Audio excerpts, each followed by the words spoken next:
সাম্প্রতিক সময়ে বাংলাদেশে ঘটেছে গণ অভ্যুত্থান, হয়েছে বিশাল এক ছাত্র আন্দোলন। আর যেই ছাত্র আন্দোলনের মুখে পড়ে অনেকটা বাধ্য হয়ে দেশ ছেড়ে পালিয়েছেন প্রধানমন্ত্রী শেখ হাসিনা। গত 5ই আগস্ট তিনি দেশ ছেড়ে পালাতে বাধ্য হন, পাড়ি জমান পার্শ্ববর্তী দেশ ভারতে।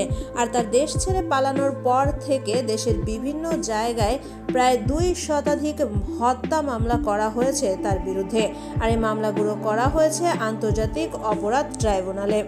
এমনকি তাকে ধরার জন্য রেড অ্যালার্টও জারি করা হয়েছিল আন্তর্জাতিক পুলিশ সংস্থা ইন্টারপোলের কাছে।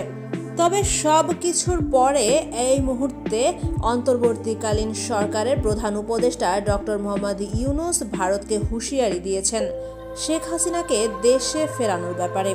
চলুন এ ব্যাপারে আরও কিছু বিস্তারিত জেনে নেওয়া যাক। অন্তর্বর্তীকালীন সরকারের প্রধান উপদেষ্টা ডক্টর মোহাম্মদ ইউনূস শেখ হাসিনার বিরুদ্ধে আরও একটি অভিযোগ তুলেছেন, আর তা হচ্ছে দেশ ছেড়ে ভারতে পালিয়ে যাওয়ার পরও সেখানে বসেই তিনি বাংলাদেশের রাজনৈতিক কর্মকাণ্ডে সক্রিয়ভাবে অংশগ্রহণ করছেন। এ ব্যাপারে ভারতকে অনেকটা হুঁশিয়ারি দিয়ে তিনি বলেন, শেখ হাসিনাকে বিচারের আওতায় আনার জন্য ভারতকে অবশ্যই শেখ হাসিনাকে দেশে ফিরিয়ে দিতে হবে। তা না হলে ভারত বাংলাদেশের মধ্যে যে সুসম্পর্ক রয়েছে তা তিক্ততায় পরিণত হতে পারে।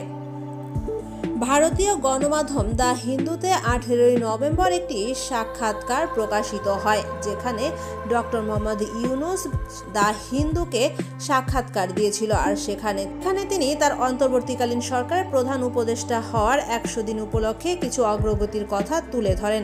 সেই সাথে প্রধানমন্ত্রী শেখ হাসিনাকে ফিরিয়ে আনার ব্যাপারে ভারতকে দেওয়া এই হুঁশিয়ারির কথাও তিনি বলেছেন। উক্ত সাক্ষাৎকারে তিনি আরও তুলে ধরেন উগ্রপন্থীদের উত্থান, হিন্দু বা অন্যান্য সংখ্যালঘুদের ব্যাপারে ভারতীয় বিভিন্ন গণমাধ্যমে যে নিউজ প্রকাশিত হয়েছে সেগুলোকে প্রোপাগান্ডা হিসেবে অভিহিত করেছেন ডক্টর মোহাম্মদ ইউনূস। 5ই আগস্ট শেখ হাসিনার দেশ থেকে পালিয়ে যাওয়া এবং ভারতে আশ্রয় নেওয়া, এ ব্যাপারে ভারত বাংলাদেশের সম্পর্কের উপর কতটা প্রভাব পড়তে পারে এমন প্রশ্ন করা হলে ডক্টর মোহাম্মদ ইউনূস বলেন, 2 দেশের মধ্যে বন্ধুত্বপূর্ণ সম্পর্ক রয়েছে, এটা নষ্ট হওয়া উচিত নয়।